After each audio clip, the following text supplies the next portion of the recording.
Health equity would mean to me social justice, that health is something that is accessible to all citizens and all humans.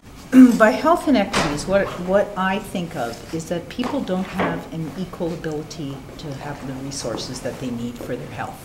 So sometimes that means that there are actually not physical services that are available, such as ability to access a clinic or a prenatal class, for instance, that may not be available to a particular group because they don't understand the language or they have some cultural differences.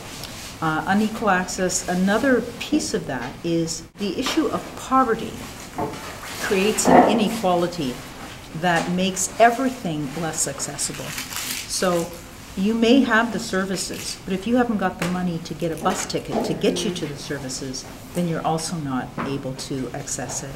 So we're looking at a kind of a passive inequality from the point of view of I haven't got anything, so therefore I can't make the effort. And the effort can also be an effort of self-esteem or an effort of confidence. There may be job openings available, but I don't even know how I can go to an interview.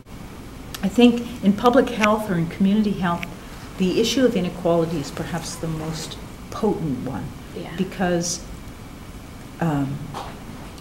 it's in the community where we see how people really live. So health inequalities in a hospital setting are not as obvious. I mean, everyone gets the same care once they're in hospital. We as nurses can support and help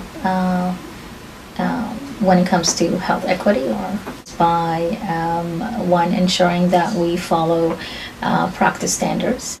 Number two, get involved in associations or groups that promote leadership. Yeah, so networking is a big thing, right? So learning to network and being fearless, right? And barriers do exist. It's up to us as individuals, as nurses, as advocates for ourselves, for our profession, and for the sake of our patients to make sense out of those barriers and try to undo them. For leadership, what I would say is that every nurse to take on the responsibility of seeing what leadership means for themselves. So we typically think of leaders as being in a hierarchical position, with someone being the leader of others. I like to think of it more as an internal leadership. How and where in our lives can we take leadership?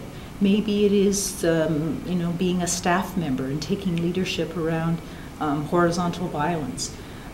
Maybe for another you can take leadership through education. Another person can take leadership through policy or politics. But for each person to look inside and really reflect, who am I, what are my gifts, what are my skills, and how can I show leadership in that? How do you believe that we can, be inspired and get on board with this? Because some people are a little scared to go and talk to politicians or policymakers. I think we have to overcome that. It's very important. Yes. We're doing it for a good cause, and as nurses we want to do good, right? It's for the good of the community. Yeah.